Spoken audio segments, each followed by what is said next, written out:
Okay, good evening. It is 6:33 p.m.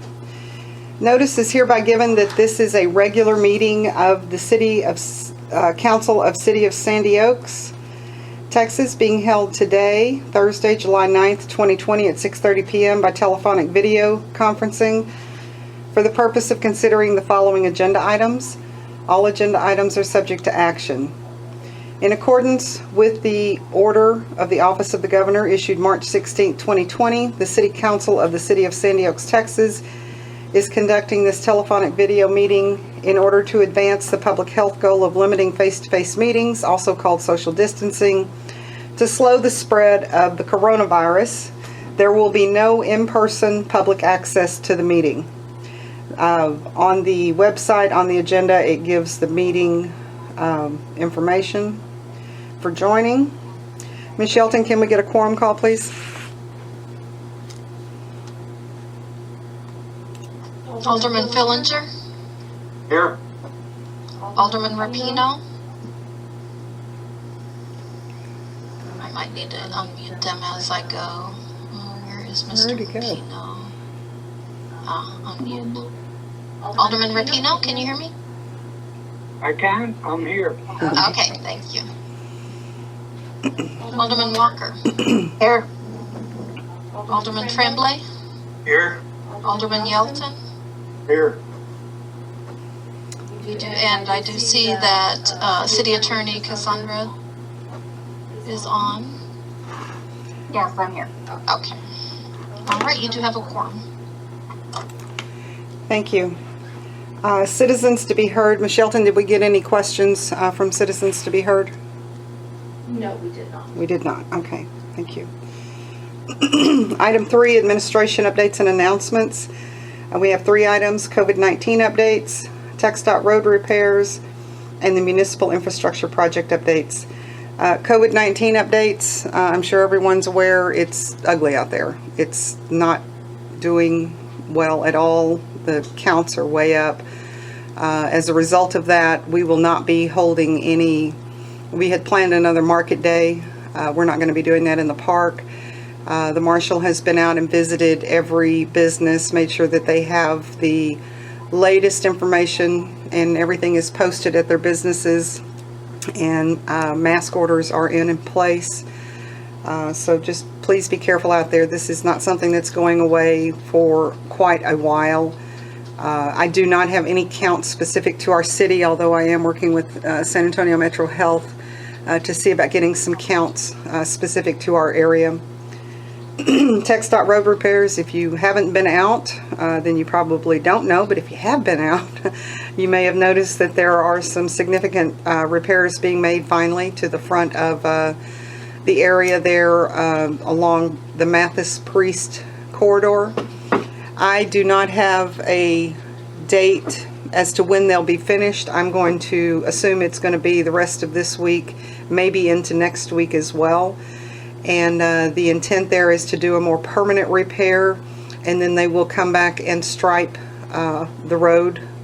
So just please be patient. Alternate routes are, if you're heading south, you can exit 1604 and head to Priest Road and come in on the Priest Shady Forest, or if you are south of Dollar General, you might consider going down to the Hardy Road exit and coming back up that way. I have no schedule or plan from them on where they're working and when they anticipate different areas being shut down. Item 3C, the municipal infrastructure project updates. I did speak with the contractor earlier this week, and I had intended to stop by there today, but did not get an opportunity to do so. But from what I understand, the electric piece is done, and they're moving along as anticipated. They should be done here in the next couple of weeks. We should probably have a final walkthrough on that project, so we're looking forward to getting that done here quickly. Item 4 on the agenda, quarterly investment report. Received brief from Alderman Rapino on the quarterly investment report and possible discussion and action. Okay. If our balance as of 30 June was $127,556.90. We are still showing positive growth. This quarter, we made $99.44, albeit not very much, but we are still growing a little bit. And hopefully after things return to normal, resume our normal growth patterns. That's all I have, except to make a motion to accept the quarterly investment report. I'll second that motion. Alderman Tremblay. Thank you. So we have a motion by Alderman Rapino and a second by Alderman Tremblay to approve the investment report as presented. Can I get, let's see, we'll do a verbal, but also do a show of hands if you don't mind, just so we capture that on the screen. All in favor, say aye. Aye. Aye. Looks like we have Fillinger, Walker, Yelton, hands Looking for my raised. hand. Are you, I see another hand. Okay. It tells me I'm not, raise hand, okay, Alderman. There you go. We got all five. Okay. That motion carries unanimously. Thank you. Ask them to lower their. And you may lower your hands now. Okay, let's move on to number 5, the financial and budget report. The income and expenses will be reported by City Clerk Catherine Yelton, and possible discussion and action. Okay. So the beginning balance as of June 1st, 2020 was $250,404.12. We had checks and payments of $89,534.58. Deposits and credits of $34,098.33, leaving us a registered ending balance as of June 30th, 2020 of $194,967.87.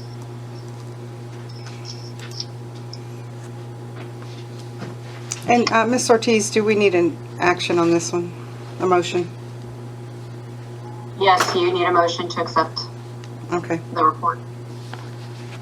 Okay, I'll move. I have a question on the just on the budget details, if you will.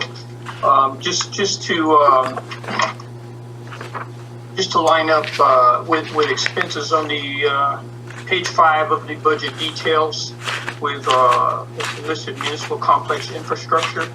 Have we identified a line item? Or have we approved the line item per se for municipal complex infrastructure? I don't have that document. I know we discussed renaming the property. Yes, and Alderman Tremblay, that will be reflected on the budget amendment when that is ready. Okay, so we haven't at this point created a line item. I don't have a page 5.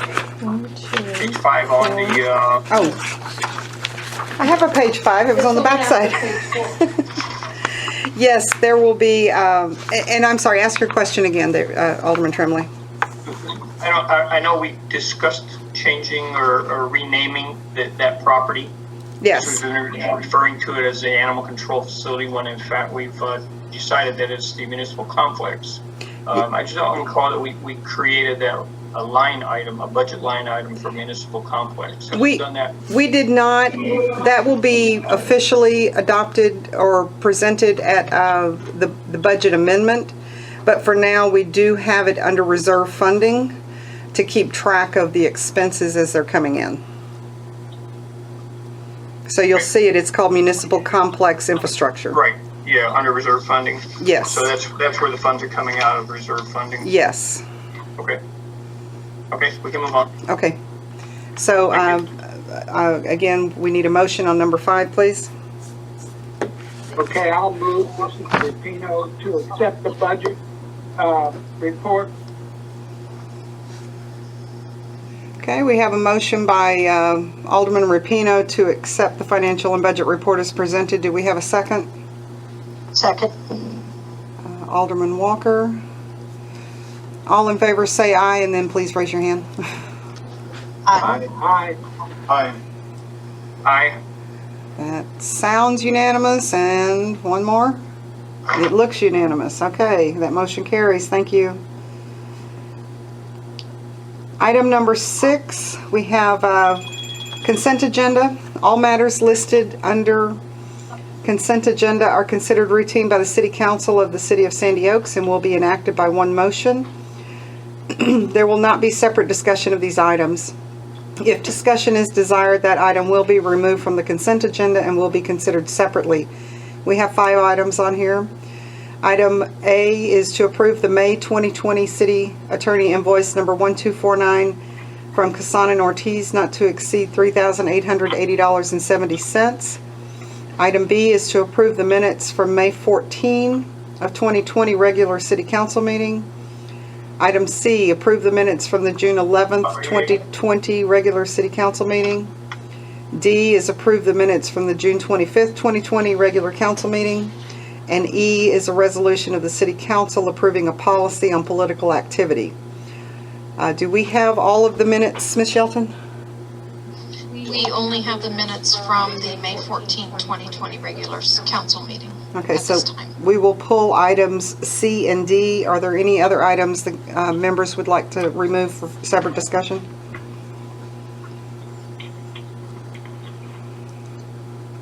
Okay. Then if there is anyone who would like to make a motion on item 6. I move we accept the consent item. I'll second. Would you like to further clarify that, Alderman Fillinger, on the items specifically? Let me get back to that page here. I move that we accept items 6A, 6B, 6E, and 6E. I have 2 items 6E's on my list. You have 2 6Es? Yes, ma'am. Well, then, Okay. 6A, Casan and Ortiz invoice, I move we approve. May 14th minutes, I move we approve. The City of Sandy Oaks policy on political activity, I move we approve. And the draft resolution 2020-117, I move we approve. I'll second that. okay, so we have a motion by Alderman Fillinger and a second by Alderman Rapino to approve consent agenda items A, B, E, and F, or double E, as the case may be. All in favor say aye, and then please raise your hand. Aye. I Aye. Aye. I see that. Okay, that is unanimous and the motion carries. Okay, item 7 is administration. So we are going to move to a, get that out of the way. Do I need, Ms. Ortiz, do I need to announce a time and then a restart on this?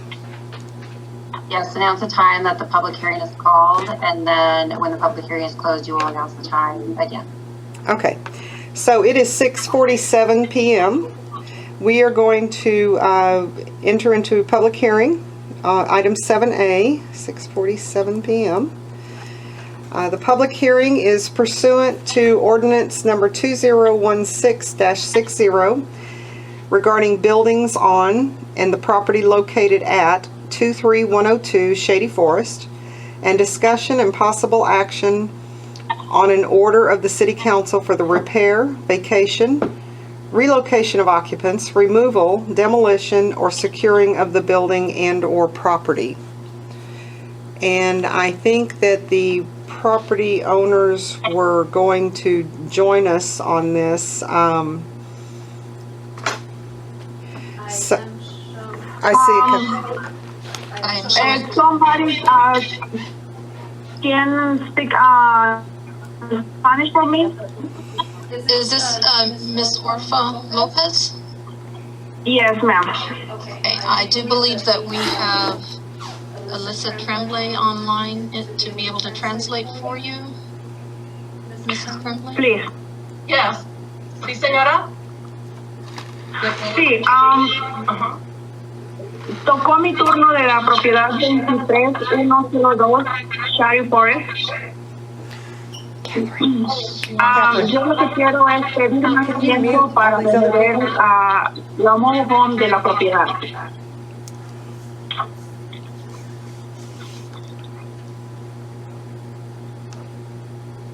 Oh, I accidentally.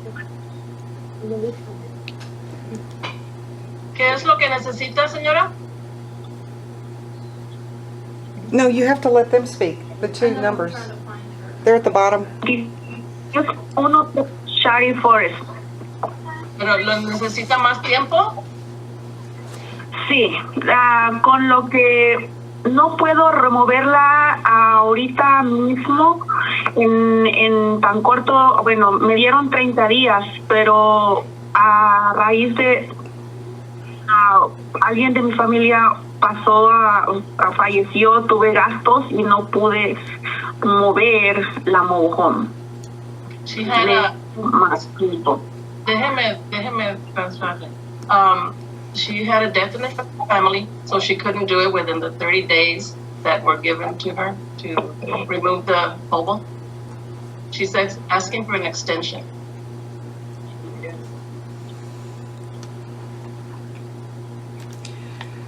Did you hear that, Mayor Paul? I did hear that. Yes, sorry, I was looking for my unmute. And what date was the 30 days? Was June 18th, or was it June 18th, Alderman Tremblay? Yes. The letter went out on May the 19th, I believe, the initial letter. Okay. So, she actually had until June the 18th.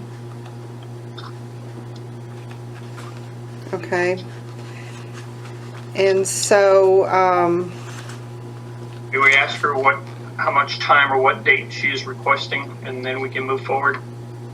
And if I may, there were some people that had shown up here at City Hall. They are the actual, one of the three ladies that showed up is the actual homeowner, the mobile home owner.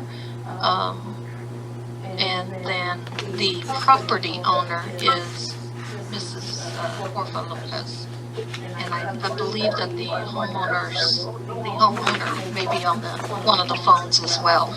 Right. The landowner is ultimately responsible. We really are not dealing with the mobile owner. We're dealing with the landowner, the property owner.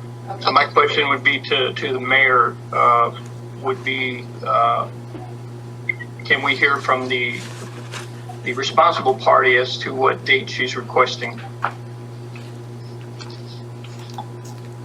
I will defer that to Ms. Ortiz, but I'll let her answer first. Counselor?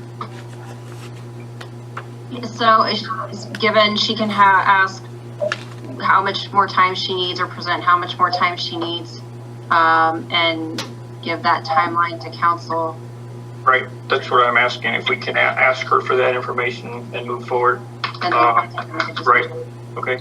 Let me have the translator ask that question. Thank you. How much time is she? Señora, ¿qué tanto Sí. tiempo qué tanto tiempo piensa que va a necesitar para proseguir con de sacar la mobile?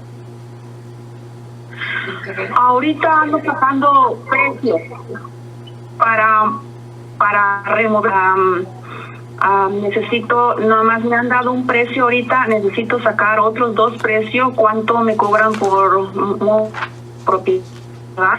Y a raíz de que toda la pandemia se vino, mi trabajo se vino, yo trabajo, ¿cómo se dice? soy subcontractor, pero mis trabajos se han venido muy para abajo. Es complicado decir que en 30 días, si se pudiera, 60 days estaría mejor para mí, porque si yo lo puedo hacer antes, yo lo pero sí necesito el tiempo para acomodar mis trabajos y poder yo tener el I'm dinero thinking de removerlo. 30 days.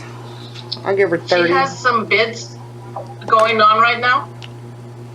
And she's only got one so far, and she says that 60 days would be the best for her to be able to, she's a subcontract, and with the virus, her work has gone downhill. So, she needs approximately 60 days. 30 would be a little bit tight for her. Oh, okay. Well, it's. If I may, Mayor Paul, Yes, sir, go ahead. if we were to move forward with extending the order, I would move that we have her secure the property totally until such time as the mobile is removed, because as I see it, there are open gates to the property, so it's not secure. I don't know that there are, I mean, surely some progress could be made as far as removing some of the items that are in the building. Nothing has been done there, so it is an attraction for rodents, whether it be squirrels, rats, mice, whatever. But I'd just like to see some improvement, not see it sit there for another 30 to 45 days before any action would happen. So that would be my suggestion. I don't know how the rest of the council feels. I would tend to agree with that. And is Bruce on the phone?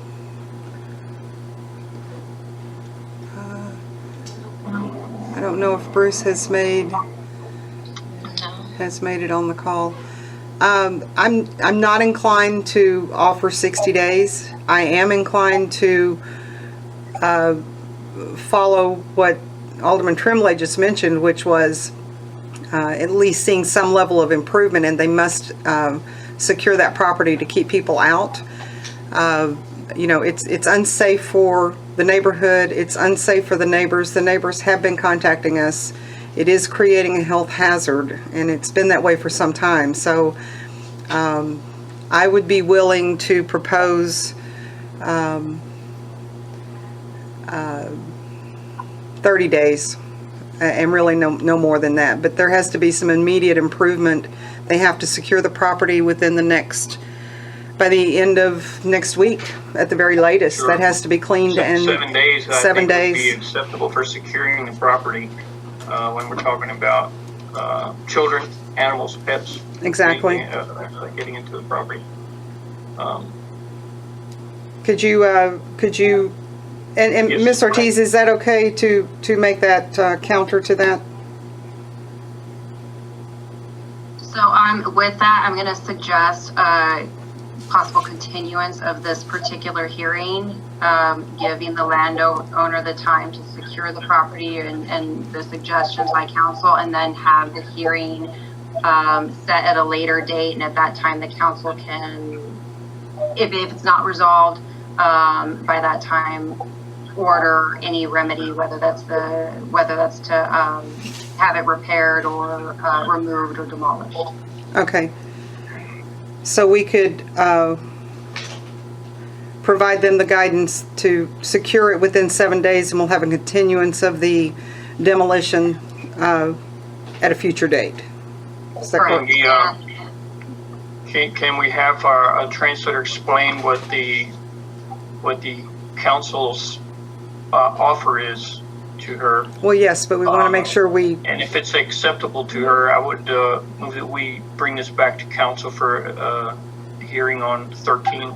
And I do see that Char 13 August. has a hand raised. okay, hold on just 1 second. So, but we can also set a stipulation that by the end, in 7 days, Within, let's say, yes, within 7 days that the property is secured, gates are erected, installed, repaired, replaced, whatever. okay.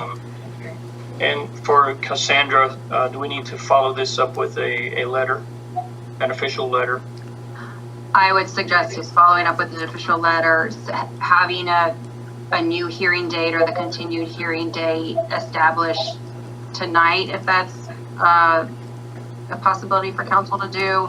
And that new letter would have the new hearing date, and it would go to all the interested parties that were on the initial letter.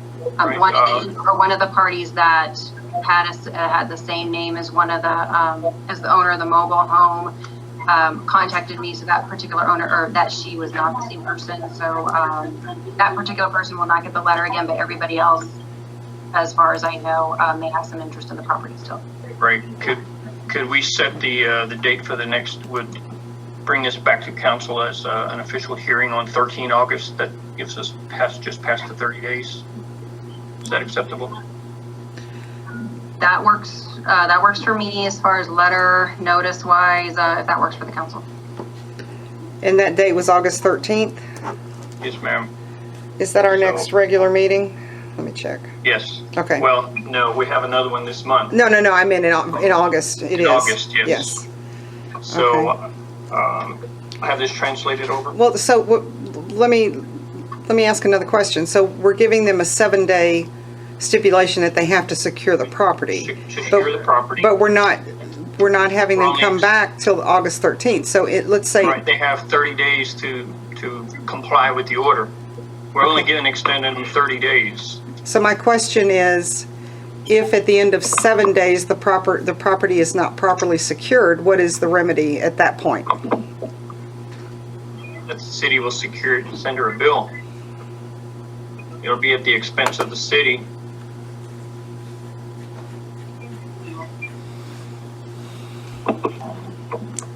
Okay. Okay, you want to explain, have your translator explain it to her then? Señora, Yeah. El concilio está dispuesto a darle 30 días más, nada más. Y en una semana, dentro de 7 días, quieren que asegure la propiedad con cerca para que no entre gente, animales y así, cosas así.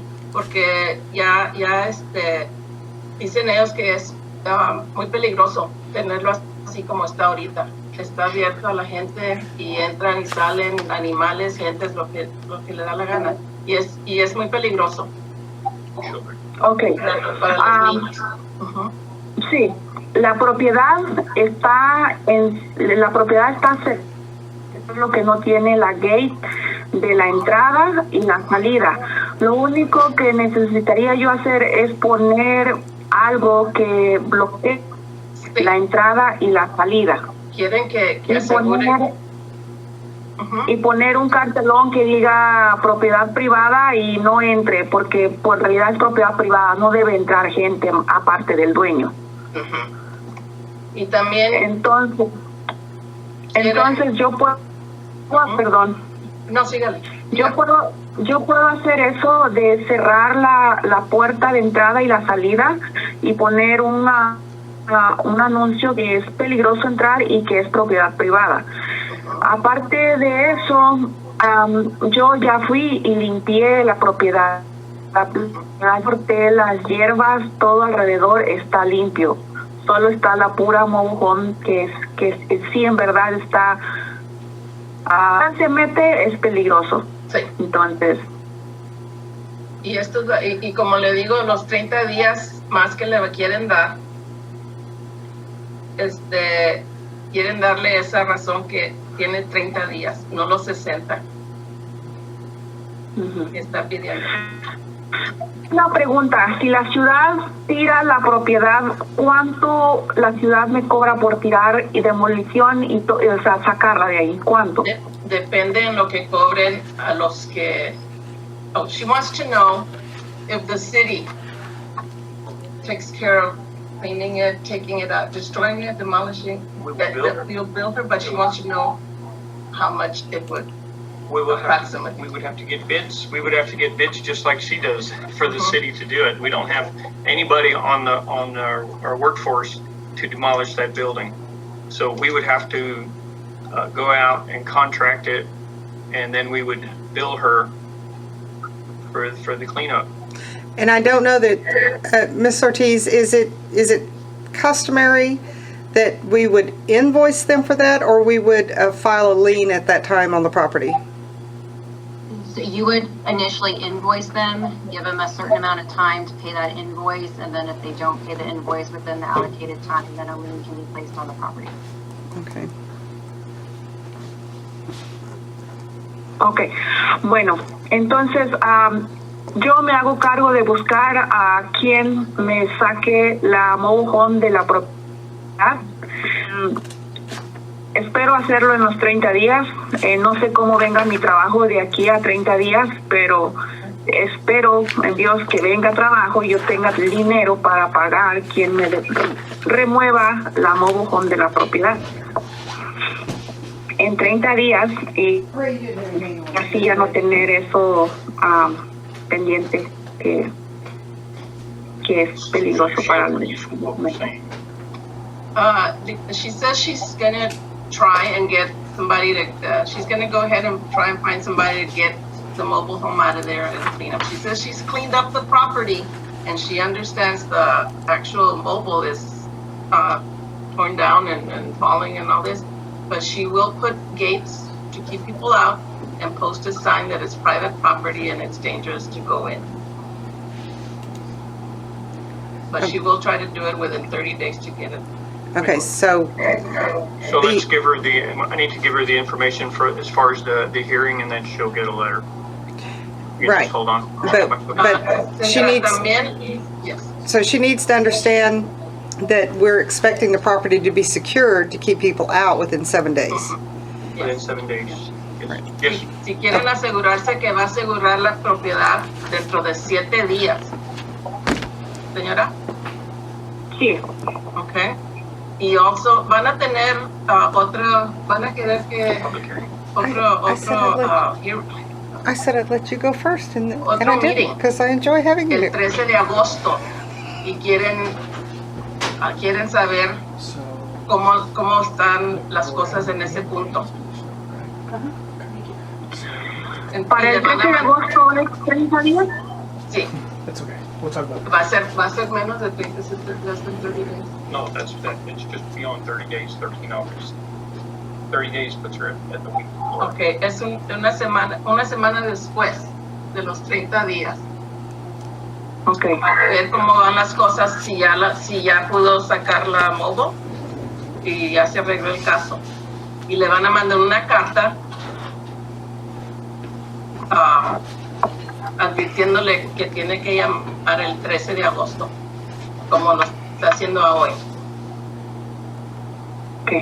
Just needs to know if Sí, she ¿acepta usted esos?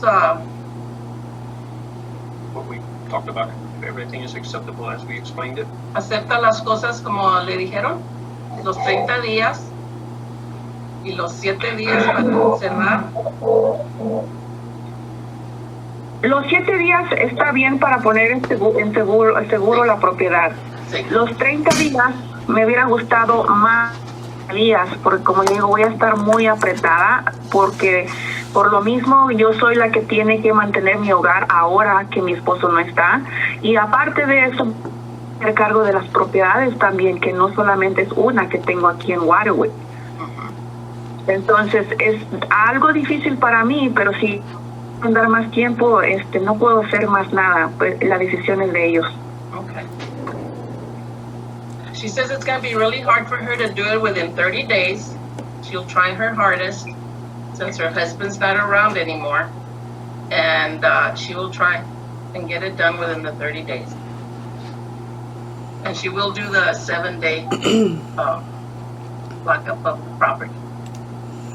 Okay, so we will get a letter to her with those stipulations. Ms. Ortiz, you will draft that then? Yes? Yeah, just so I'm clear, it's a new, she's not being asked to demolish or remove Yes, she the is. mobile home within 30 days? Yes. Yes.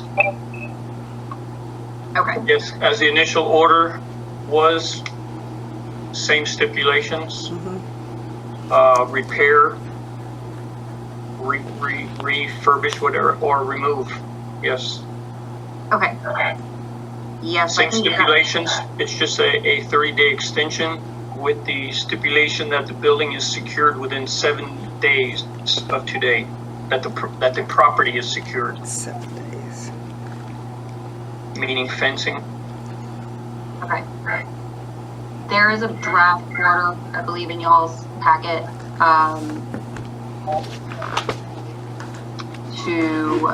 if that motion is going to be made within, I think the number of days just needs to be filled out. That would require, the demolition and and I can insert that language into the order and then you notice would go out. Looking for it. I'm looking, You said it's in the packet? I don't see it in our packet of handouts unless it's in It's the under pack, proposed the tab 1, page 3. It's the blue. The blue book.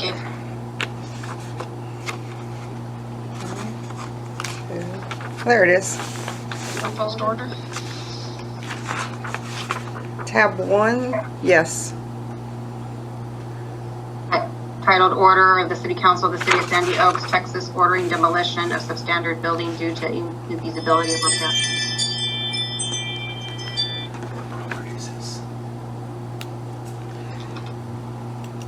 This is the burned out building on Loman and Shady Forest. So you'll just amend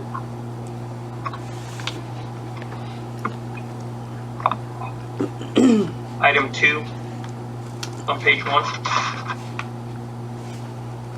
Well, I think do we need to amend that, or are we changing the date and the date of the public hearing and?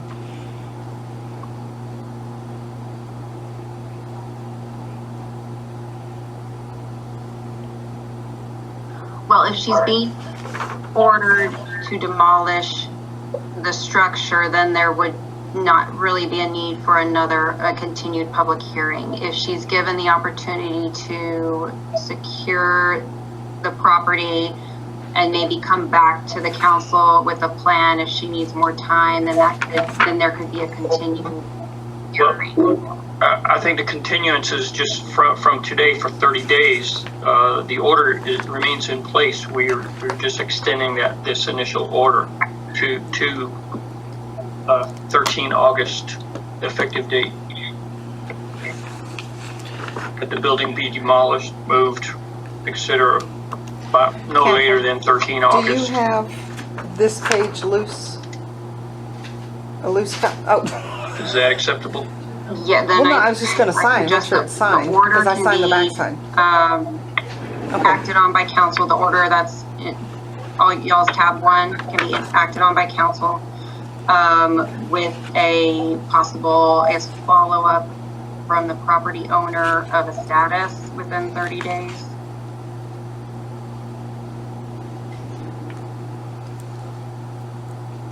But would we not need to put in here, let's say, a number 4, that is the requirement for the securing of the property? Yes, that's what I would either add to a letter that would give a new hearing date, or the order which would order the demolition of the property with the security of the property within 7 days. Okay.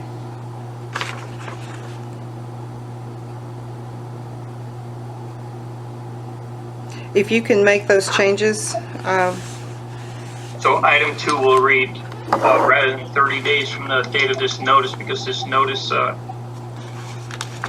that would still give us time, so that works okay. no, my item 2 doesn't say that. My item 3 says 30 days. My item 2 says 30 days. Oh, there it is. Well, it's the fold in the Just book. Yeah. I had to So back it it. still works, because being 9 July, 30 days puts us around, the first week of August. So if we meet on the 13th of August, we should have, all the order should have been, complied with. Okay. If not, then we have an issue. Okay, and so do we need to amend this this order in any way to reflect the 7 days for securing the property? That's where you want to add item 4. Yes. So, what would be appropriate wording on that, Ms. Ortiz, so we can include that in our motion? Property to be secured. So first, I suggest a motion on the amendment to the proposed order and action on that amendment. And then if that amendment is accepted, then a action on the order itself with the amendment, or if the amendment doesn't pass as presented. And any other amendments that are required to the order, similar to the way ordinances would be amended. Okay. Okay, if I can just back up 1 second before we start amending everything. This order is dated 9 July, being today, and the order does state 30 days from receipt. So if we get this in the mail tomorrow, Right. we're still at around the first part of August. So the only thing that needs to be done to this order is to insert that the property will be secured within 7 days by fence or other means as to prevent access to the property. Other than that, I think the remainder of the order is fine. I think where you said "or other means," I think that's too loosely defined. Okay, I mean, fence yeah, shall be fenced. fenced. Okay, so secured within 7 days by fence. Actually, before any amendments or action on the order, if there are any other interested parties on the call, they should have an opportunity to testify too if they want to testify today. Okay, are there any other individuals on the call with an interest in that property that would like to speak to the council?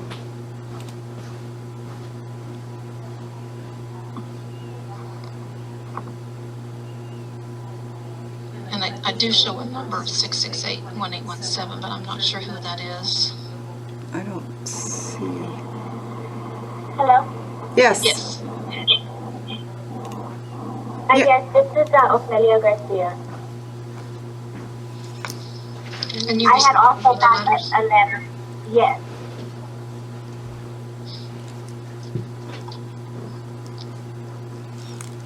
Does anyone want to ask her what her interest is? Go ahead, ma'am. Ms. Garcia, go ahead. Oh, well, I was just calling because we received the letter also. Related to that particular piece of property? If Was I may, was it related to that particular piece of property, Ms. Garcia? Yes. And what is your interest in that property? I have no interest in the property. I mean, I thought that was over and dealt with. I didn't know about anything that was going on. What's her interest in that? What interest did you have in that property? I don't have an interest in the property. Okay, but you said you received a letter, so you must have been affiliated with that property in some fashion, is what I'm trying to gather.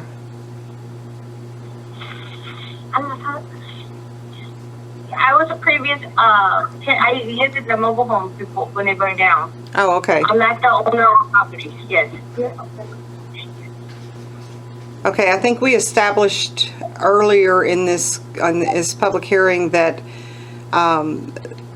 the mobile home and the land were not a combined unit, but ultimately the landowner has responsibility for that property. Okay, we were just responding because we received the notice to call. Okay, and but you were not the owner of the mobile home? No, Okay. we're not the owner of the property. Property was sold. We were just living in the mobile home. But you were never the owner of the mobile home? The mobile home, yes. I'm sorry. The mobile home, yes, but not the property.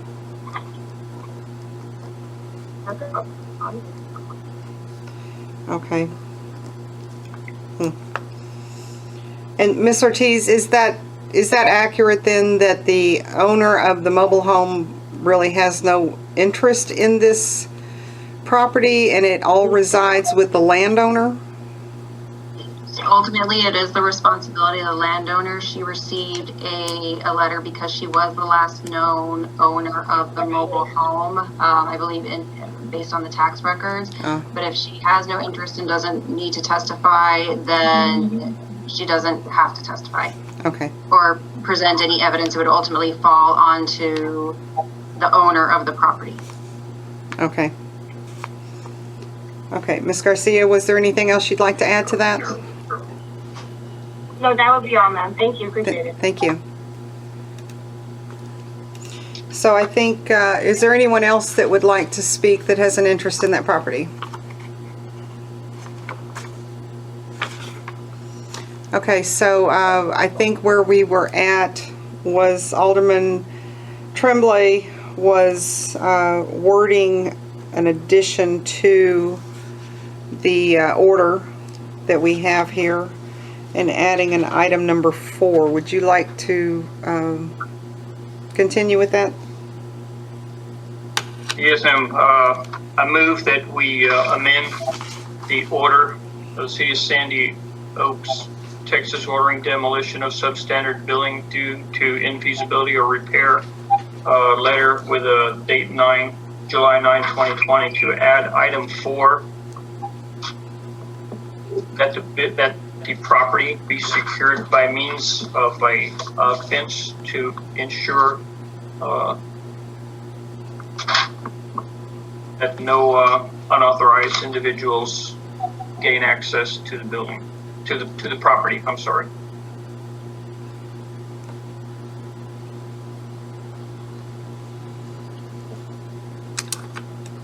And earlier, I thought Alderman Fillinger had his hand raised. Was there something you wanted to add to that?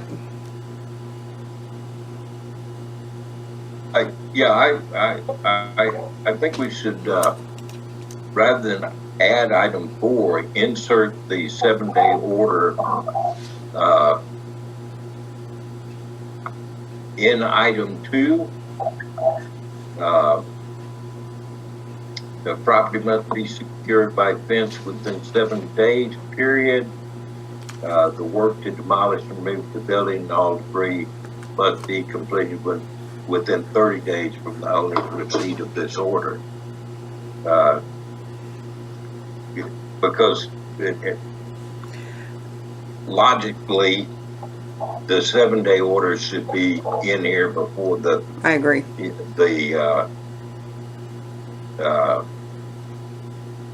The rest of it. Just me. And actually, I believe that makes sense because it does look like 2 separate actions then.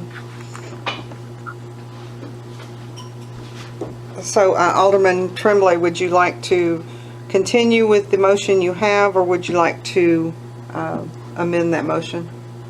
No, I'll amend that motion. Okay. So I move to amend the order to demolish substandard building due to infeasibility or repair dated July 9, 2020, under item 2, that the property will be secured by means of a fence within 7 days. Thank you. And that's just added right before the work to demolish the building. And move that to the beginning. Okay. So we have a motion by Alderman Tremblay to amend the order of the City Council of City of Sandy Oaks, Texas, ordering demolition of substandard building due to infeasibility or repair. Item 2, to insert property will be secured by means of a fence within 7 days, and insert that before the next section of number 2, which reads, the work to demolish and remove the buildings and all debris must be completed within 30 days from the owner's receipt of this property. And I'll second that amendment. We have a second by Alderman Fillinger. Do we have any additional discussion on this one? All in favor say aye, and then also please raise your hand. Aye. That's 3, 4. It looks like all 5. Okay, so that motion passes unanimously. Any final words for the translator before she departs? Thank you. Anything else you want to say to the property owner? We appreciate them taking the time to attend the meeting, and we look forward to having the property cleaned up. Mayor, actually, that was just a motion to amend the order, and now council needs a motion to approve the order. So, Oh. I move we approve the order as amended. Okay, perfect. We have a second. A second. So we have a motion by Alderman Fillinger to approve the order as amended, and a second by Alderman Walker. All in favor say aye. Aye. Aye. Aye. Okay, that motion carries. Okay, and Alderman Tremblay, yes, I have the translator thank the people for their time for joining us this evening, and that we will get a letter in the mail to them probably before the end of the week. Señora López, Sí. el concilio aprecia su presencia y sus palabras y espere una carta dentro de 7 días Ajá. You're up next. diciendo lo que I discutieron don't want you ahora. to fall asleep on me. ¿Está bien? Ok, y ahí me van a decir cuántos días son los que me dieron o ya quedó establecido cuántos días. Ya quedó establecido de los 30 días. ¿Ok? Ok, ok. Ándale, gracias. Gracias por su tiempo. Okay. Okay, and thank you to the translator. I appreciate you participating and helping us work through that. I'm going to go ahead and move forward. Oh, for some reason I'm muted. I wanted to thank the translator for taking the time to join us and helping us work through that. I'm going to skip over item 7C right now. Go ahead and move to item 8A, which is for the Marshal, presentation of monthly report by Marshal Lopez with possible discussion and/or action. And you're up, Marshal. Hello, can everybody hear me? Good evening to everybody. So for the month of June, our activity as a Marshal's office for the month, court defendants for the month of June was 67, 92 court cases. During that time, we also had 218 traffic stops with 129 citations and 89 warnings given out as well. Calls for service also with 9 arrests for the month of June, and then we also had 2 assaults, and then going down to 2 burglary of a vehicle. 1 burglary of a vehicle, and then we had 7 civil matters for moving into the city ordinance violations that we're giving out for that month. We had 12 warnings issued for skirting violations, and then also 2 abandoned vehicles that were towed as well. Commercial vehicle warnings were 1, and then we also had 10 junk vehicle warnings as well issued out for that month. Moving on to 1 disturbance, 1 emergency detention, and 8 EMS assists. 1 information call and 1 property damage, and then 4 suspicious calls for service along with 1 suspicious vehicle, and then running out with unauthorized use of a vehicle was 1 call, and then welfare concern was 1. So just for clarification purposes, because I hear some comments out in the community, I did want to ask you to address this.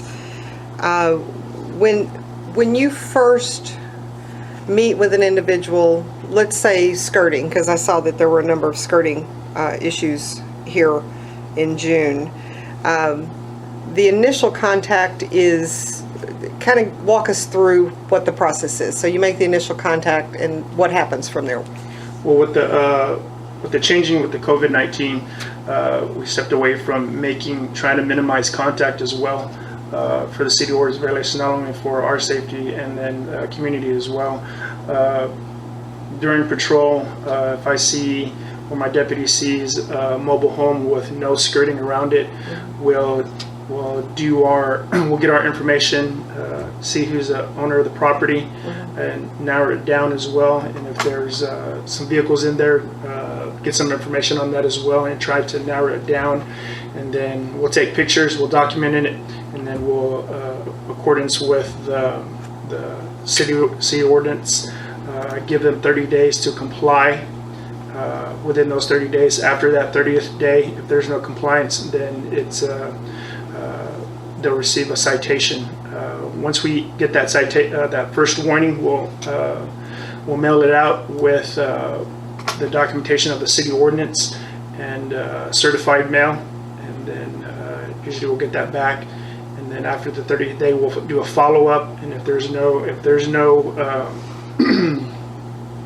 I guess what's the word I'm looking for? Improvement on that. We're definitely willing to, help out as much as we can with everything that's going on. We have to see progression, and that's progression is the key word. Like I said, I'm willing to work with everything that's going on. We got to see progression, but if there was no progression at all, then we're going to follow up with the citation and go from there. Okay, and the reason that I mentioned that is on the report I see where you, on the city ordinance violations, you're putting in here warnings. So these are not actual citations. When you first encounter somebody, they get a copy of the ordinance, you explain what it is, and they get a 30-day warning to comply. And at the end of that 30 days is when a citation may be issued. That is correct. Okay. Because I'm hearing people say that you roll up on day one and give them a citation, and I didn't think that was the case. No, that's totally incorrect with all the information of social media and things like that. That's not how things work. We have to be able to notify and let them know the violator of why they're receiving a warning first, and give them an opportunity to correct that problem and get in compliance. That is totally incorrect and false. Okay, thank you. And then, okay, and then I see, so can we talk a moment about the arrest? Because I've noticed that, we only started doing this reporting back to February, even though you had been out working ahead of that. And as of this report, so 5 months, there's been 33 arrests, and I want to give you an opportunity to share with the council and anyone else that may be listening. You don't need to go into any details on any of those arrests, but just so everyone understands, those are not related to any action within our city. They're not anything that would be tried in our court, correct? That's correct. Usually, when you're looking at every month, these the arrests are posted, public information. Just as if you were going to getting to booked in Bexar County, you could look up that information on their website as well, and they'll give you a list but type in the information of the violator or suspect, the person that's been arrested on their information, their website as well.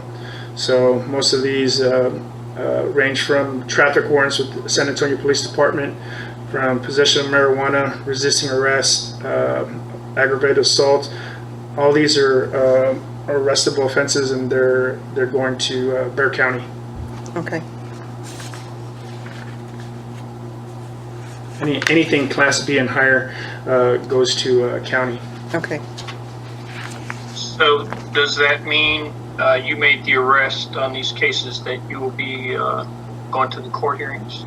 The Yes, trials? when the courts or they determine, however they deem that, if they need to subpoena me on whatever case that's been filed or filed at large, they will contact me, and then everything will be handled in Bexar County. So another follow-up silly question. If they are penalized with court costs, would the cost of you having to go down there and testify or what have you, is that something we would be able to recoup? Just, I think that's probably a question better answered by our court clerk, and I don't think she's on the call. She understands, I think, a little bit better how the court costs go. Sandra, you don't have any insight on that?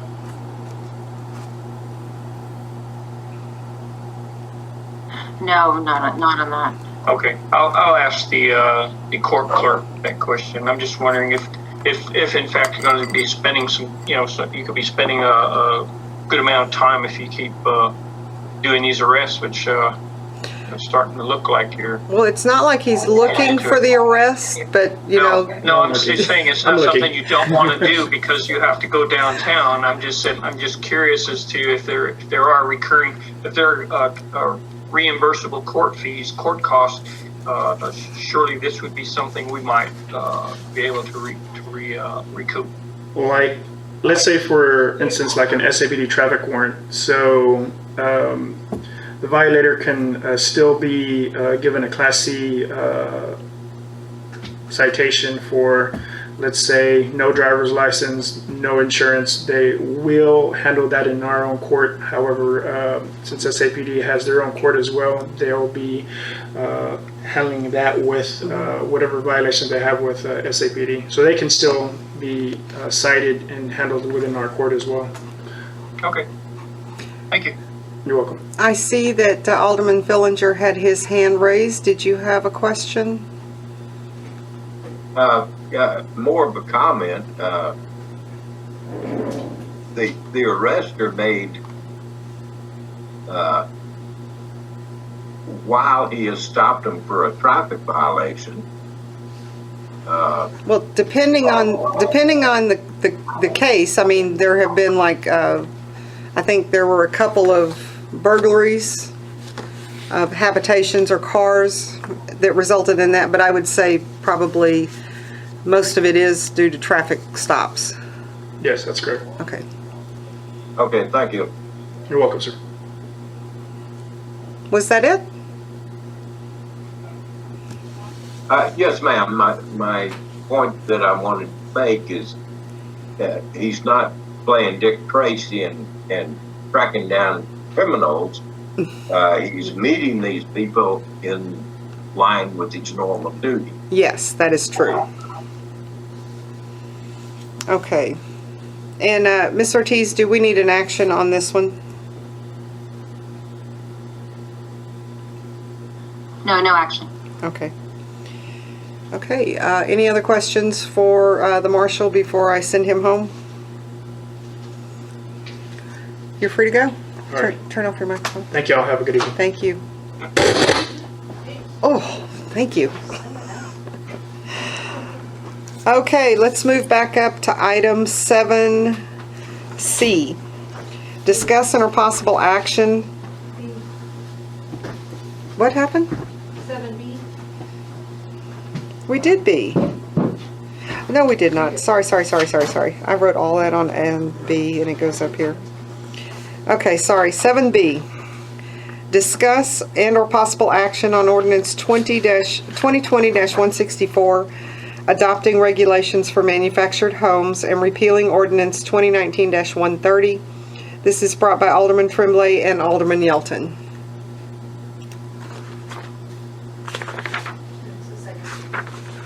Right, as we discussed last meeting, we did the first reading with some amendments. Mm-hmm. Did we have any input from the public, from the citizens? Catherine? I did not receive any. I did not receive any either.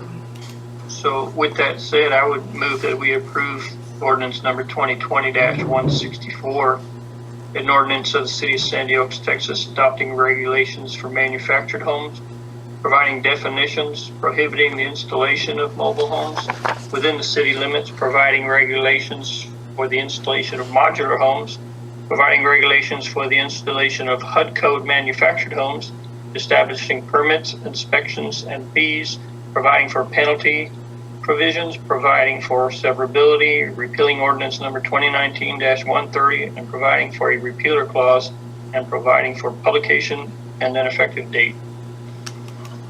So we have a motion by Alderman Tremblay to approve ordinance 2020-164 as presented, and he recited from the caption. Do we have a second?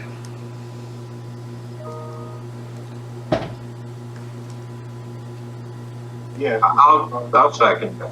Okay, we have a second by Alderman Fillinger. All in favor, say aye and raise your hand, please. Aye. Aye. Okay. That motion carries and it is unanimous.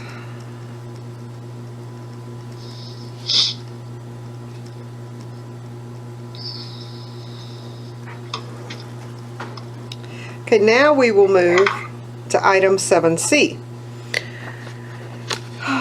Discuss and or possible action on amending ordinance number 2018-105, regulating vendors, peddlers, and solicitors.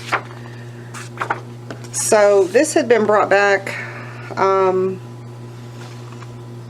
a few months ago, and it was tabled at that time. No decision was made.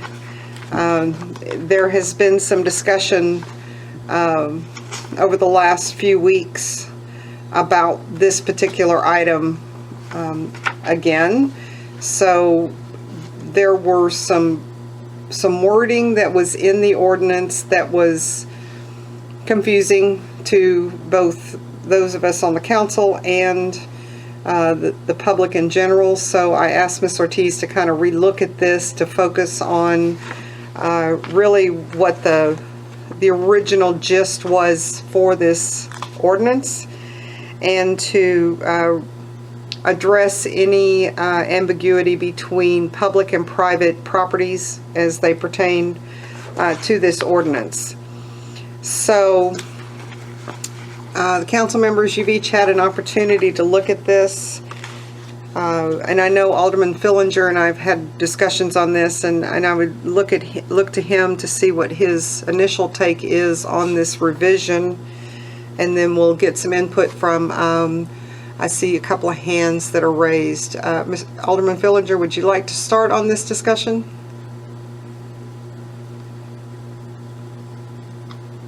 You're muted. There you go. Yes, I'm flipping windows here. Basically, the confusion had to do with what public property actually was. I see that we've stricken the public property. So that's kind of removed any conflict I saw with the ordinance. Mm-hmm. We're still requiring health permits and vendor's license. I think we clarified a few iffy things that people were, questioning. So I would move we adopt the ordinance as it's written. Okay. So before we seek a second on that, I see there are. So I will. Well, hold on, Alderman Villinger. Before we seek a second on that, I see some hands are raised. So let me engage the other alderman first. Yes, ma'am. The chair recognizes Alderman Tremblay. Yes, ma'am. Just to clarify, I've got a copy with a lot of red print. So the red print, even though it's there, that still applies. All the red print or the changes or the inserts. Unless it is lined through. If it's lined through, it is being removed. So we're removing on page 3. You're removing public place. Page 3. Page 3. Yes, because it addresses it in a different area. And I'll let Ms. Ortiz talk to this. Basically, it's just giving the city the authority to determine. Where did I see that? So just for clarification, if it's struck, as the mayor said, if it's struck through, then that is being removed from the current ordinance. If it's red and underlined, then that is what is being added. On page 3, if you're talking about the definition of public place, it is struck through because if there is no distinction between what is allowed on public property and private property for vendors, the public place definition is not necessary, and it goes away. So that's why that definition was removed. Say what? When you download on the website. Okay. Okay. I need Catherine to scan them to me. On page 1, you're removing the part which restricts parking of motor vehicles within 15 feet of a fire hydrant. That's just in the recital because the prior ordinance, the amendment was for that particular restricting vehicles within 15 feet of a fire hydrant. So it was in the recital showing that that was going to be an amendment of the current ordinance. So it's not necessary. It's still in the ordinance and it's still restricted in the ordinance. It's just not a part of the preamble or the recital since that's not a current amendment. So that would currently be in effect. It'll be in effect if this new ordinance is adopted. I'm looking to see where that portion is in there because that was one thing that I was instrumental in passing because there was a problem up at the entrance on Waterwood of vendors parking by the fire hydrant. So if anybody can help me find that, it'd be great. Well, and I thought it applied here on page 1. I find it under item L5, and it actually says 20 feet, so that's fine. Okay. That's all I have. Actually, there was it was an inconsistency, but under the section you're talking about, it was 20 feet, and I believe that was for vendors, which could have been standing vendors, and then the 15 feet was for a motor vehicle. It should be in there. Let me see if I can find that. It's under number 8L8, and it's there, item 3, under L8. Yeah, 15 feet. That's good. Yes.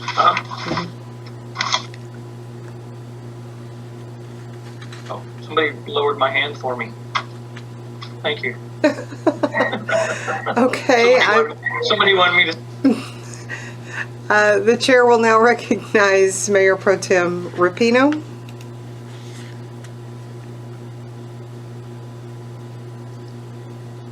He needs to unmute himself. Are you muted? No? I think he's only on video. Oh, he is. No, down here at the bottom. His video, his hand is raised, but his audio, it is not. Now? Okay, yes, and that's what I was trying to get to. That I've been trying to talk and nobody can hear me. So that's all. I agree with everything. As a matter of fact, I'll second the motion that Alderman Tremblay made. Okay, so before we do that, Alderman Walker also has her hand raised, so Chair recognizes Alderman Walker.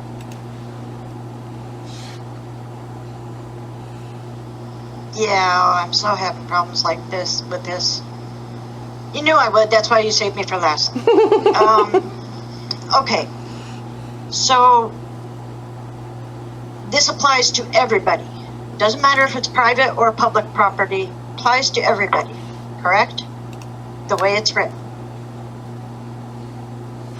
Yes. yes? That is Okay, that is the so- intent, yes. So this applies to the new produce stand that's at Jack's Corner. It would apply to everyone, yes. So he has to pay $1,800 No, no, to no, no, have no, his vendor no. stand. No. The regulations of health and safety apply to everyone. The fee, as I understand it, still applies to the public property. Okay, hold on a moment. License and payment of fees. Yeah, because we've removed some of this, so it does not say that, the way I read it. No, the fee, and Cassandra, the fee was still to apply to the public properties, not private. So, No, as it's written, okay, if that needs to be amended to this proposed ordinance, then that, it needs to make that distinction, because as I'm reading it, it would apply to all vendors, whether they're on private or public property, and then there are some exceptions for nonprofits, religious groups, where that fee would not apply. So if they fall into that category, it would not apply to them, but otherwise it would. Yeah, and I also read it that we're not allowing vendors within the city. So I'm lost on this one. and where are you reading that? The way it's been altered. In what section specifically? So we say whereas the city regulates vendors and solicitors in public places, but finds it necessary to regulate vendors and solicitors consistently throughout the city for the health, safety, and welfare of the citizens of the city. Okay, so what, Cassandra, could you explain exactly what that phrase, interpret that phrase? Can you tell me what section that is again? That is It's the inserted whereas on page 2, 3, 1. 4, 5, the fifth one down. The fifth whereas statement. Oh, the recitals. The recitals, yeah. So my understanding from, I guess, for the amendments of this ordinance was that it would apply uniformly to private and public properties. If that is not the case and I misunderstood that, then some things probably should need to be rephrased. But that was the basis of that recital, was that the current ordinance only regulates vendors and solicitors in public places, not on private property. And so it was to apply for the health and safety of the community. It was to apply uniformly throughout the city, whether it be public or private property. Okay, so the only thing that is changing is the regulation of the health and safety laws, whether they're on public or private property. Am I understanding that correctly? Well, currently I also believe the ordinance only requires permits or licensing if you're on public property. So this would also require a permit and license if you're on private property, and permission from the city to operate on private property as well. And See, I don't agree. yeah, and I don't agree. No, and Cassandra, I apologize. That was not the intent of that. It was strictly to remove the permit fee where it references private property, because it's private property. The city, in my mind, was we can only impose, on private property we can only regulate health and safety aspects. But if it's on public property, then the permits would apply in addition to the health and safety aspect. I'm gonna disagree with that. The reason we got into this whole deal about regulating vendors was the fact that we had vendors pulling up and actually infringing on the business of individuals who are actually building restaurants, stores, what you want to call them.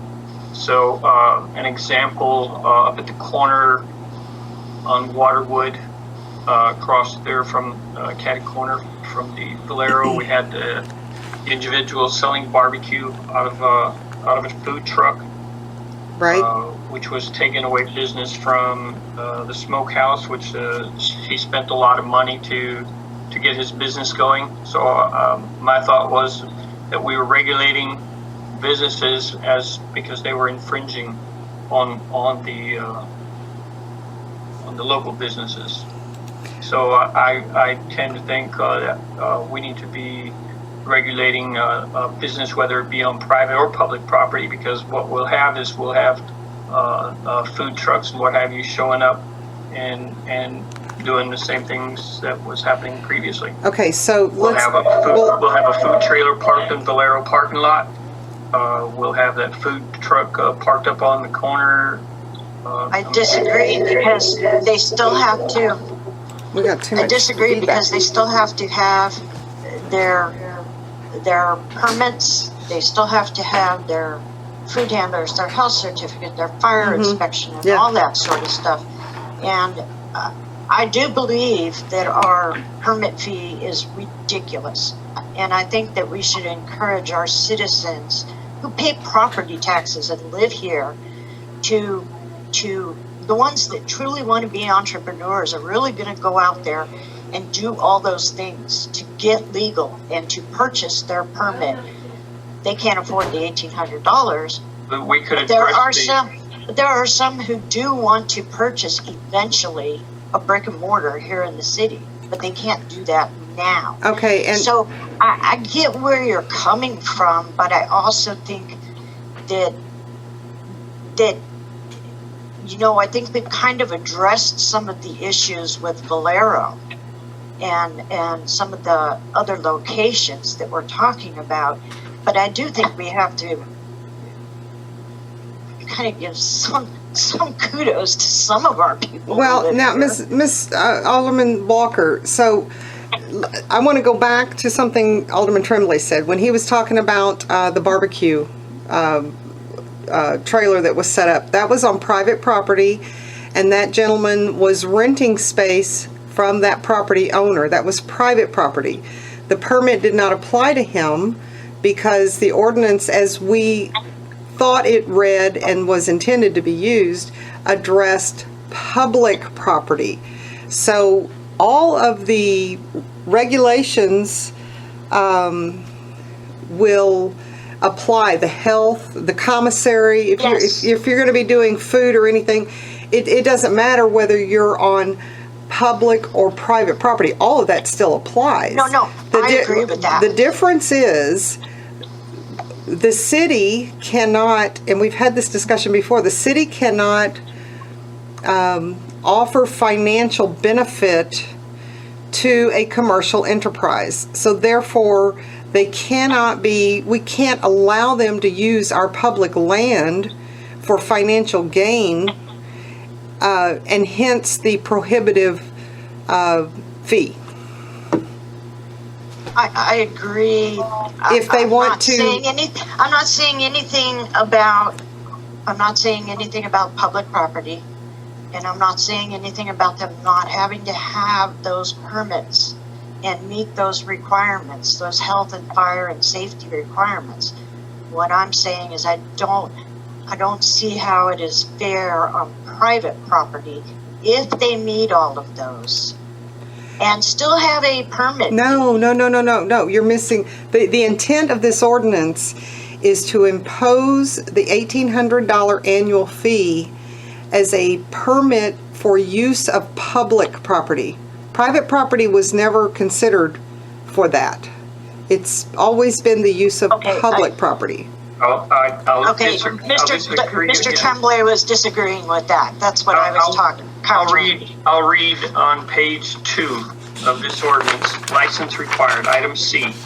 It shall be unlawful for any vendor or solicitor to engage in business of selling, displaying, or offering for sale any food, beverage, goods, services, or merchandise within the city of Sandy Oaks without obtaining the license from the city clerk.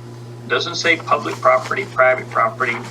We did this with the intent of anyone selling or doing business of food, beverages, or what have you, that they would first obtain a license. If we want to visit the fee, I would go with that. But I'm not for saying that. I want to agree with the fact that you want to allow people to have stands on their own property. But we're just going to open up a can of worms. It's just not. Well, and so then perhaps what we do is we address it as non-residential property. I mean, the Valero is a commercial property. The Shops is a commercial property. Where the fruit stand is, that's commercial property.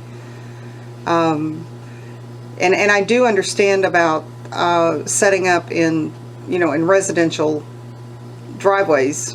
I can see where that's an issue. But again, that's private property, not public property.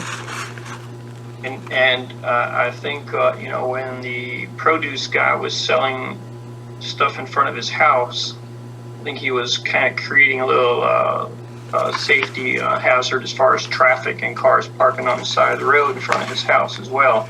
So, yeah, I mean, that's not the right thing to do. But I just believe that we need to address public and private properties.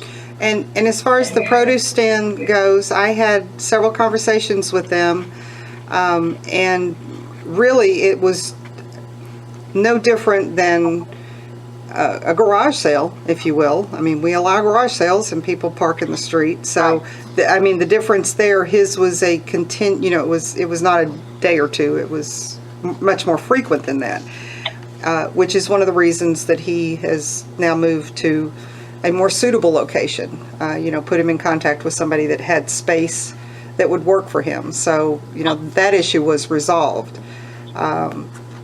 But we need to look at this from a more holistic approach, like Alderman Walker has mentioned.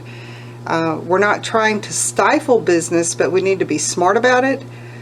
And when from my personal perspective, when I'm looking at this ordinance and people are complaining about this fee, and I have someone like AT&T out walking the streets, knocking on people's doors,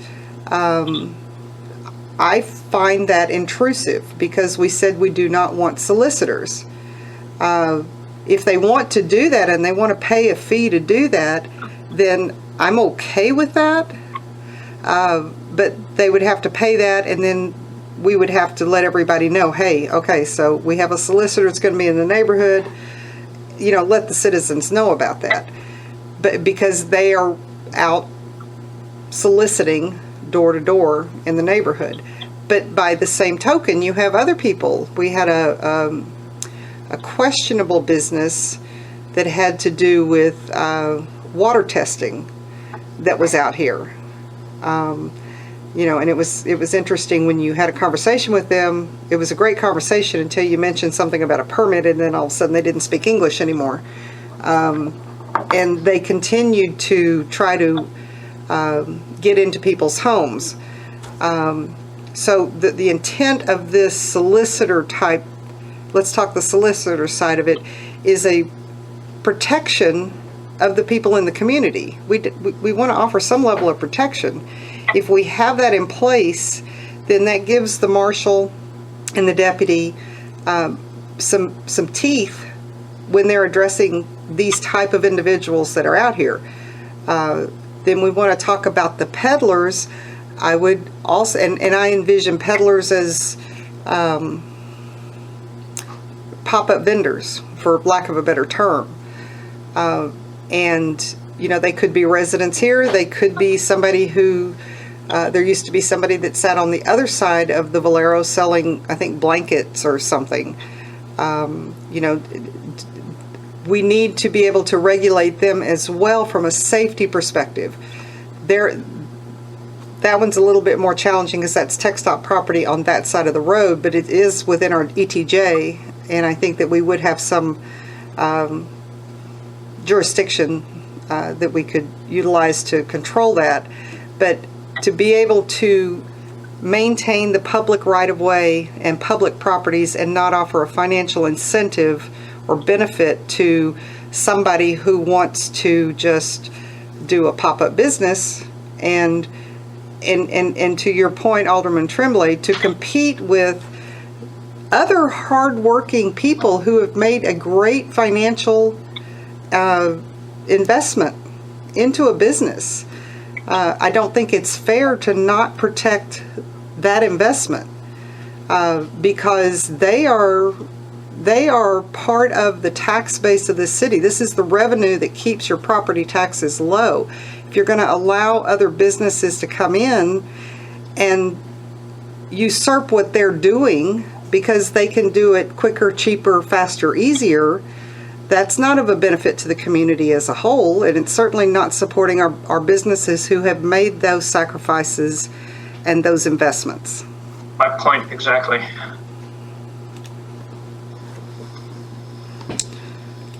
The chair recognizes Alderman Fillinger. Thank you, ma'am. To address the fruit stand, he's no longer a vendor, he's a retailer. And as long as he's selling uncut fruit, he doesn't need a food handler's license. Mm-hmm. I think he should have a business license like any other retailer that's in the city. And you know, we have he should have a city business license, but he really doesn't come under health and safety unless he has rotting fruit and drawing rodents. Uncut whole fruit is, you know, it's not really you don't need the food handler's license. Mm-hmm. You don't need to talk to the TABC, but he's renting a commercial building, so it's not a vehicle, it's not a stand, he's not soliciting, he's not peddling, he's a retailer. So I don't see where he comes under this ordinance at all. That's an excellent point. Thank you.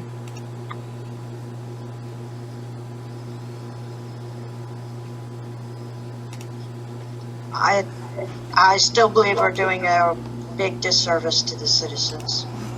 There are vendors out there, people who want to be vendors here in this city that aren't even competing with our existing brick and mortars.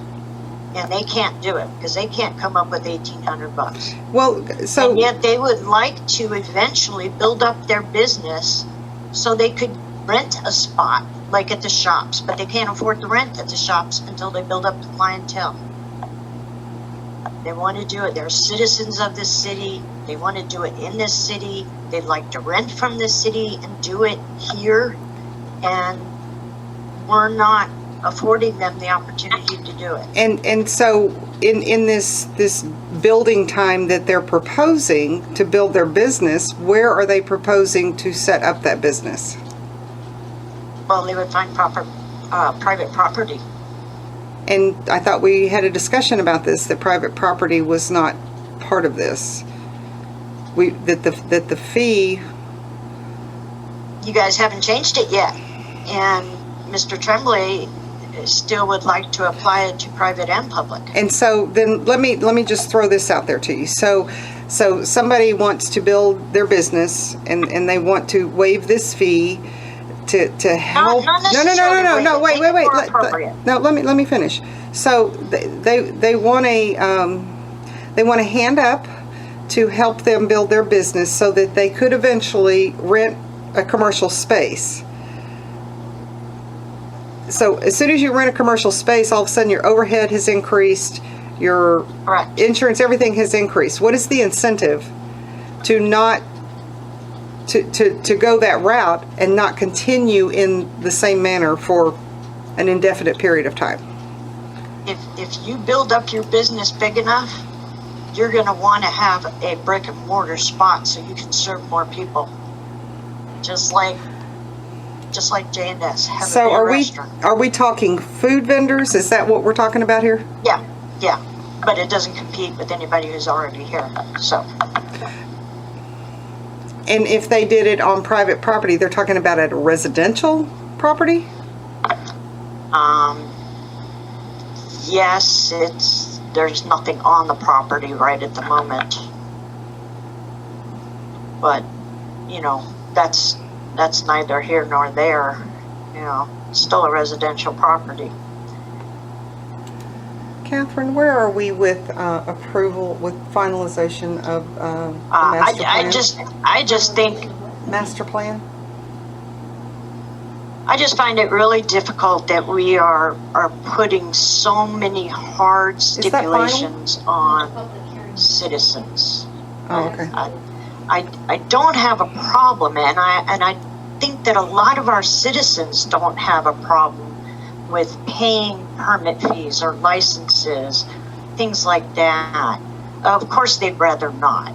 But from what I have heard is they don't have a problem doing it.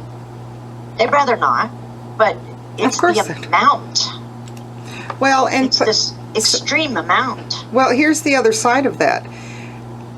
We don't have staff to support the monitoring of that. So let's say that, if it's just 2 people that wanted to do that possibly could be doable, but you can't just say it's only going to be 2 people. There's 4,500 people who live out here. There's over 1,300 residents out here. So let's say that 20% of those residents want to do the exact same thing. Now we're talking about 200 people or more that want to set up in a residential area because it's private property to peddle their wares. That now is going to require the city to fund and staff somebody that is their sole requirement. Their job requirement is to monitor the permits, the health inspections, all the regulations. If it's a food thing, they have to go through the commissary. They have to get their certificates. So that's creating. Who's paying for that? Citizens turn in that stuff. The vendors turn in that stuff when they come and apply for their permit. But the commissary has to be. That's at least a weekly thing that has to be done. But my point is, we don't have. We can't just fund. We can't. The cost to fund the position to monitor the regulation has to come from somewhere, and it can't come from every taxpayer. It needs to come from the fees that are paid, the permit fees that are paid from the people who want to participate in that business. Again, I would just say that when this ordinance was created, when it was first adopted, the sole purpose of this ordinance was to protect the investments that folks have made to come and build their businesses here. Had we not, if we did not have restaurants here, and I think the restaurants are the number one concern that I have, this wouldn't be an issue. We'd gladly support food trucks and what have you, but we've got to think about our businesses. That's my bottom line. And as far as the fee is concerned, I just think that's a fair share as far as what the businesses are paying to be here, and their property taxes, their overhead, and everything else. And it's just not something I would do. I would not change the fee. And that fee equates to $5 a day. Now, I know some people will say, but, it's raining. Okay, so it rains.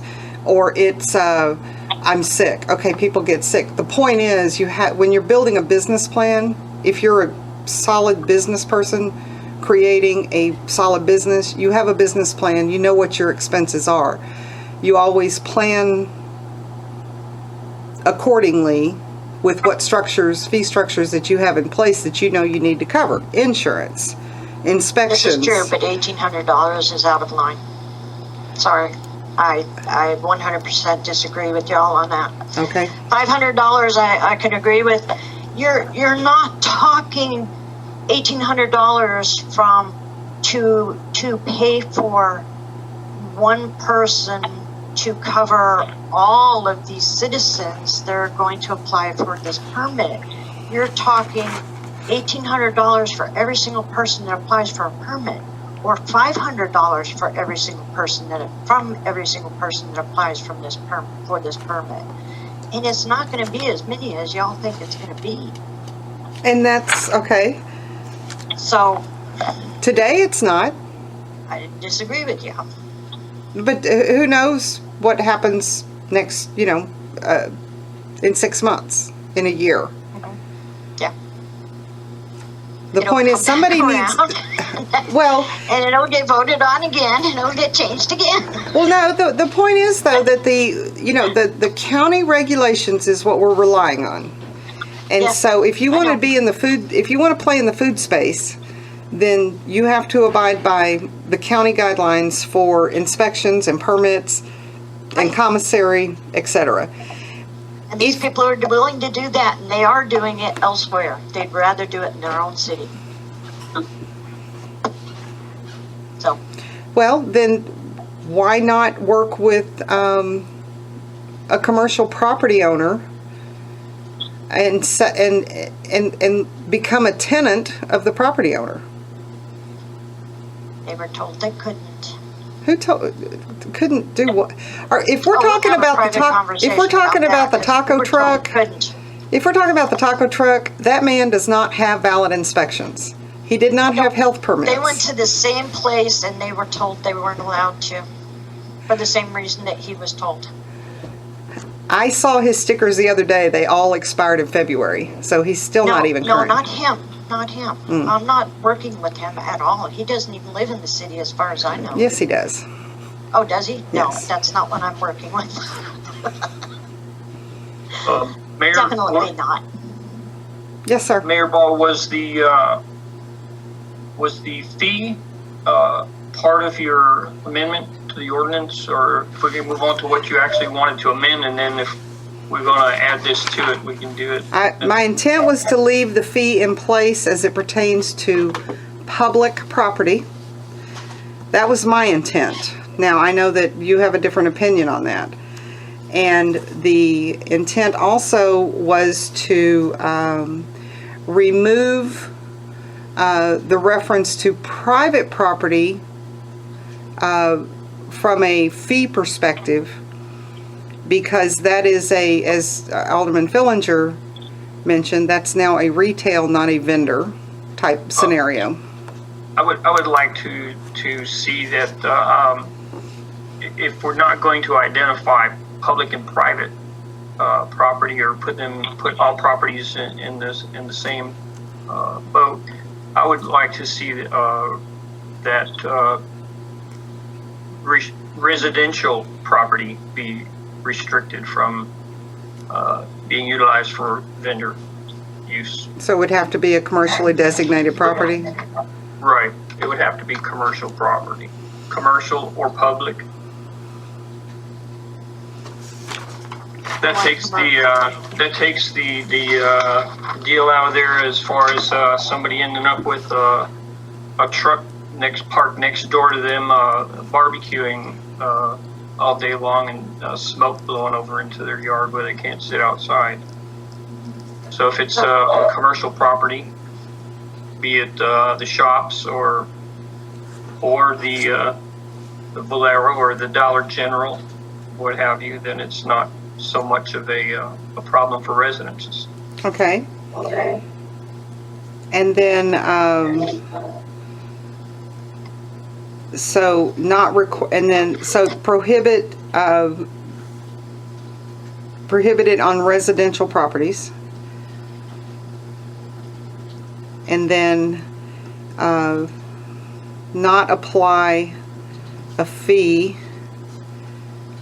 for retail operations on commercial designated lots or That properties. falls under restrictions. I'm making notes of the items that we want to address, because I don't know that we're going to resolve this evening, but I'd like to have some key points to take back to Cassandra to work through this again.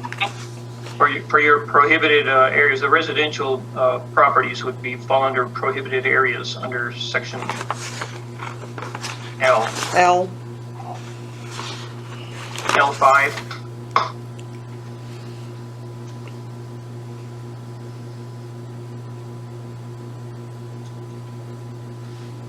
You can fit that in there somewhere.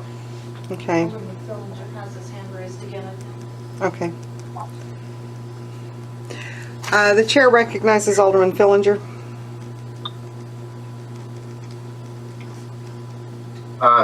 Yeah, when we're talking about commercial property and residential property, since we have not zoned any property, are we going to use the county's designation? Well, commercial versus residential? I think the intent is to use the master plan, as that is our official land use designation guide. Zoning will come afterwards. Could we say in the ordinance, residential properties as defined by county deed records? Well, we don't want to reference county, and we don't want to reference deed. Okay. We need to stick with our city master plan, zoning, and ordinances. All right.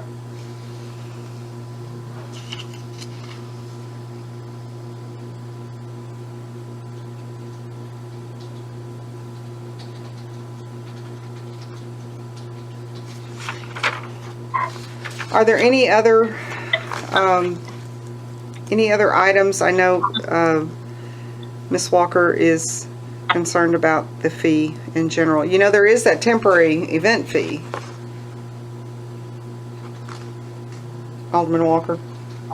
Yes, I do know that, and we had, if I remember right, I saw that it had been removed. No, it's still here. The temporary event fee only applies to certain items. And it says it's only valid for the duration of the special event or expiration of 5 days, whichever comes first. right, and it seems to me that we had, I'll have to read it through, but it seems to me we had decided that special events could only be up to 2 times a year or something like that. Or a special event, like the city held a special event. Well, the special event means, it shall mean any occasion including but not limited to fairs, shows, exhibitions, citywide celebrations, festivals, etc. within a specifically defined area of the city for a period of time not to exceed 5 days. Right. Pretty limiting.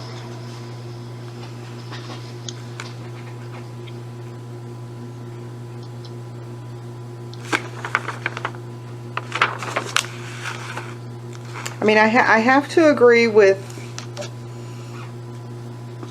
I have to agree with Alderman Trimley on the fee to protect the businesses that are in place,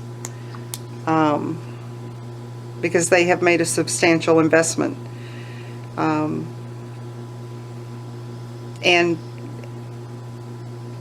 I don't know if anyone is aware of this, but the shops is full. Every one of the locations there is full now, so that's not even an option.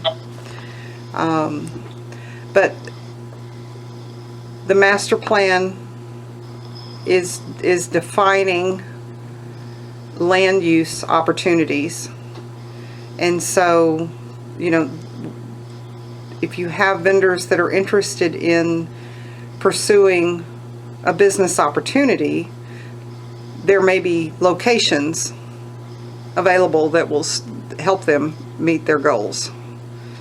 But I would tend to agree, when you enter into an if a property owner becomes the landlord and you want to rent space from that as a tenant and become a retail operation, That's one thing. You're now under, you're operating very similar to what the shops are without that major investment. And in my mind, that takes you out of this $1,800 permit, because you have someone who is now operating a commercial enterprise. They have property that they're leasing out for other businesses to operate.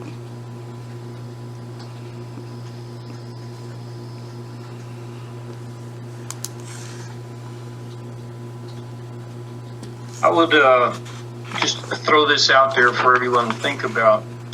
I would entertain a special event or a special opportunity where we would allow food trucks to come into the city in a designated spot. Maybe we could work out something with Damon at the shops, but maybe on a one Sunday a month that we allow vendors to come into the city without paying a fee or a $25 fee, something like that. Just for that opportunity. We know that the barbecue restaurant is not open on Sunday. I'm not sure what time the Mexican restaurant closes, but I don't know what effect it would have on them as their business. But if we were to run this, say, from noon till dark, on one Sunday a month or Sundays a month, and we would have a food truck day, something like that, just for everyone to think about.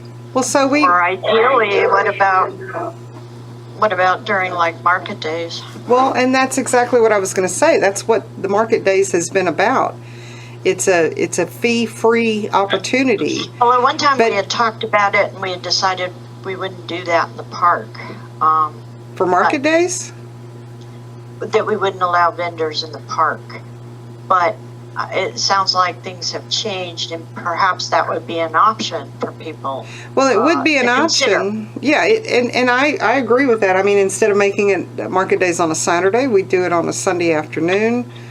But that still does not relieve any food vendors from the health and safety permits that they require. But the market days, that's exactly what that's been. It's been a free opportunity for people to get out. If they wanted to come sell, we weren't charging anything for that. And I'm not aware of any food vendors that ever made contact saying that they did want to come participate. But we certainly could. I believe they were under the impression that that was not okay for them to come out on a Saturday. They should ask. Because that's how these things all come about, is somebody asks a question. Or I think it was discussed at one point, and they were told no. I'm not aware of any discussion, but yeah, that would be great. If the Sunday idea is open, or is something that everyone would possibly think about discussing, I would reach out to Damon, see if it's something he would allow to happen in his parking lot. I'm gonna answer on his behalf, only because we have been. Alderman Walker knows. We're not going to impose on him for that. Like I said, all of his shops are full, and there is a lot of activity there. And as word gets out on different things that are occurring here in the city, the crowds become too unmanageable, and it becomes a real issue for his businesses that are there, in addition to potential liability to him. So if we were going to do something like that, I would recommend that we do it possibly in the park, would be my recommendation. And I'm not sure how successful, or if we could even pull something off like that with COVID. Right now. Not now. So yeah. Nothing we can do right now. So we can maybe later talk So I know that we've talked a lot about a lot of the items that are in this ordinance. And I don't recall, I don't think a motion was even hinted at in this. I've made some notes. Based on some of the conversations that we've had here, I think what I would like to do is go ahead and pull this item from this agenda, and then ask for some input each of the aldermen send me some input on what you would like to see addressed or changed. I'll gather all that from everyone and work with Ms. Ortiz to draft another version that we will consider at a future meeting. And if you, we could even talk about including this monthly, one time a month free event as an item to consider as well. Is that acceptable? Yes. Okay, so I'm going to go ahead and pull this one. We will not take any action on this one this evening.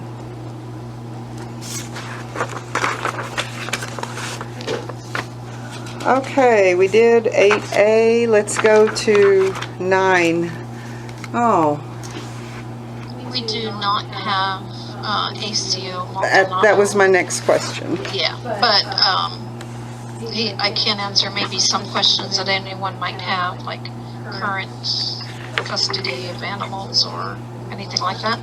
So this report here is his June report, and it started intake start date of June 1, intake end date of June 30th, and it appears as if 33 animals went through the intake process.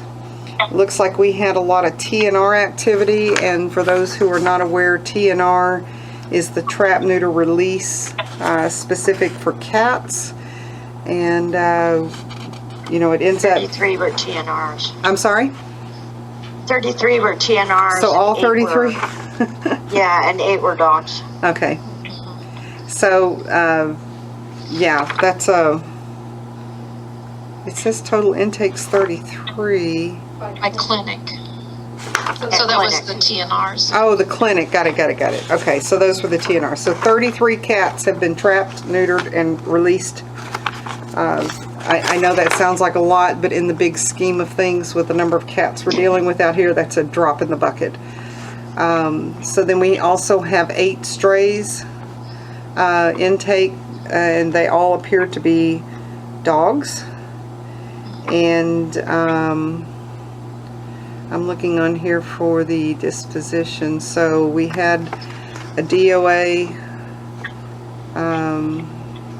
Looks like just one DOA this time. And I was just kind of looking There was through here. one euthanized. I'm sorry? I believe there was one small dog euthanized also, which won't show on here. In June? I believe so. It would be on here if it was in June. If it was in June, it would also be on the cost sheet. Well, It's on the cost sheet is where I saw it. There was a cat.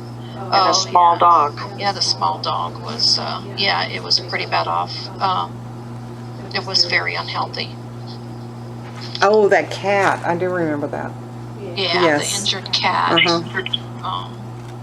It was just the more humane way, Right. rather than letting it stay there.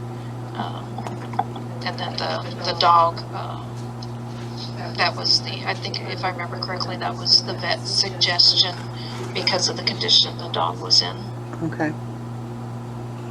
So when we look on the actual case details, looks like a citation was issued for a cruelty and neglect, and then under enforcement, some warnings and illegal animals. So I don't have the details on what those are, and then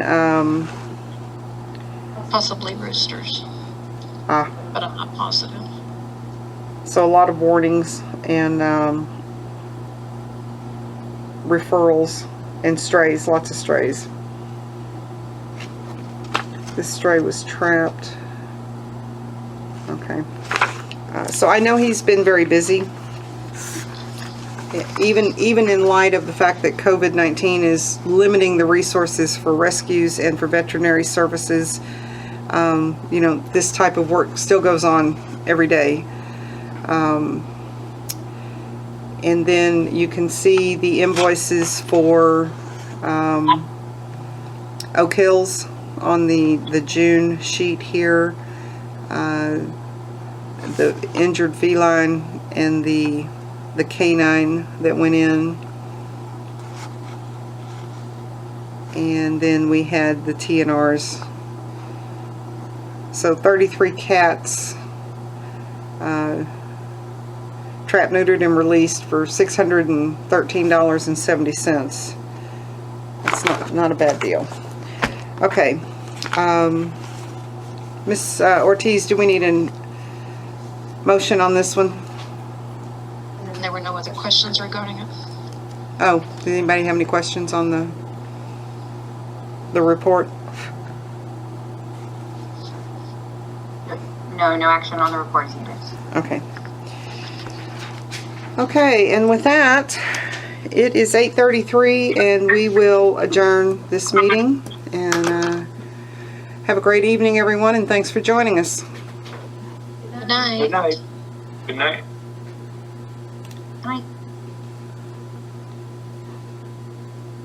So when I click leave, you're the host, so I'm just leaving, right? Yeah. Okay. It'll convert over here. Oh my God, I'm so getting tired of that topic. I know. Let's move on. Well, and It was written wrong, you know. I mean, It was written wrong. Misunderstanding. yeah, I gave Cassandra not entirely clear instructions, but I also knew that discussion was going to go like that. Yeah. Oh, hello.